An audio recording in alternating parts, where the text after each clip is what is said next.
नमस्कार मित्रांनो, आज आपण पाहणार आहोत 17 फेब्रुवारी 2013 महाराष्ट्र सेट या परीक्षेमधील माहिती संप्रेषण तंत्रज्ञान अर्थात ICT या घटकावर विचारले गेलेले प्रश्न क्रमांक 43.DOC म्हणजे पर्याय क्रमांक 1 वर्ड फाईल, पर्याय क्रमांक बी पिक्चर फाईल, पर्याय क्रमांक सी डिलीटेड फाईल आणि पर्याय क्रमांक डी ड्रायव्हर फाईल. तर याचं उत्तर आहे पर्याय क्रमांक ए वर्ड फाईल.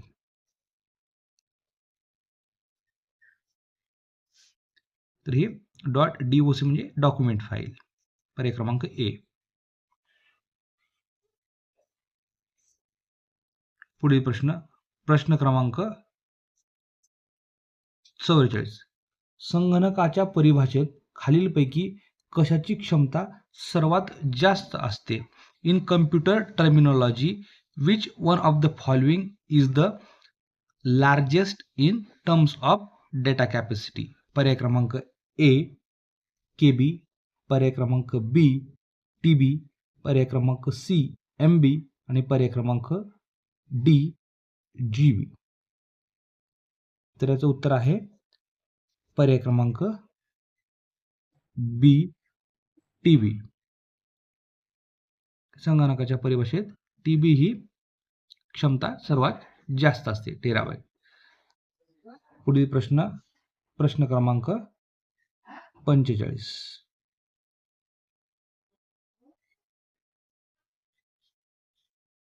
स्काईपचा वापर साधारणपणे त्यासाठी केला जातो. Skype is usually used for. पर्याय क्रमांक ए संज्ञापनाचे सामाजिक जाळे सोशल नेटवर्किंग, पर्याय क्रमांक बी आंतरव्यक्ती संज्ञापन इंटरपर्सनल कम्युनिकेशन, पर्याय क्रमांक सी आभासी वर्ग व्हर्च्युअल क्लासरूम आणि पर्याय क्रमांक डी प्रत्यक्ष वर्ग ॲक्च्युअल क्लासरूम. त्याचं उत्तर आहे पर्याय क्रमांक B interpersonal communication. Skype is usually used for interpersonal communication.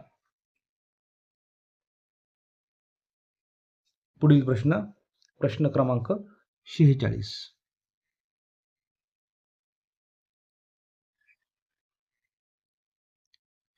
संगणकामध्ये कोणत्या सॉफ्टवेअरमध्ये सांख्यिकी सारणी तयार केली जाते? Statistical tables can be generally generated on. पर्याय क्रमांक ए मायक्रोसॉफ्ट वर्ड, पर्याय क्रमांक बी एक्सेल, पर्याय क्रमांक सी पॉवर पॉइंट आणि पर्याय क्रमांक डी पेंट ब्रश.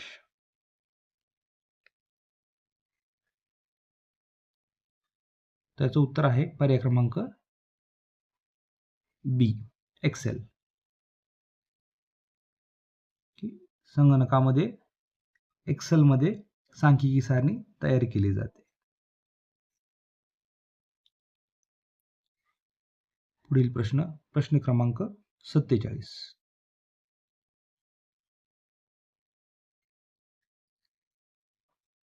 सन्माननीय व्यक्तींबाबतचे चुकीचे संबोधन ओळखा. Identify the incorrect form of addressing any dignitary.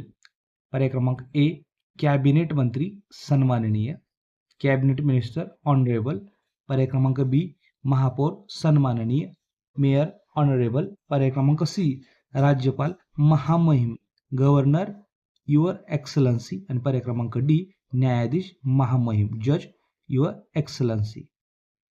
त्याचं उत्तर आहे पर्याय क्रमांक डी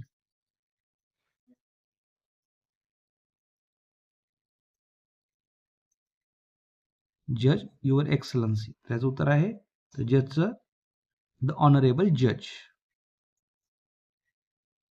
पुढील प्रश्न क्रमांक 48.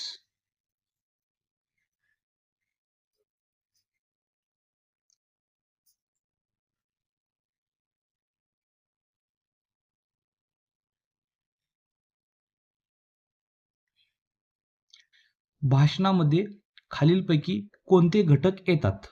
A speech generally includes the following parts. प्रास्ताविक, मध्यवर्ती कल्पना, मुख्य आशय आणि समारोप. तर स्पीचमध्ये काय येतं? चारही घटक येतात. प्रास्ताविक पण येतं, मध्यवर्ती कल्पना पण येते, मुख्य आशय पण येतो आणि समारोप पण येतो. त्यामुळे पर्याय क्रमांक डी हे याचं योग्य उत्तर असणार आहे.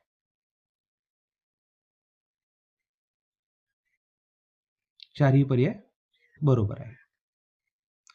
तर हे होते 17 फेब्रुवारी 2013 माहिती संप्रेषण तंत्रज्ञान अर्थात information and communication technology ICT या घटकावर विचारले गेलेले प्रश्न. धन्यवाद.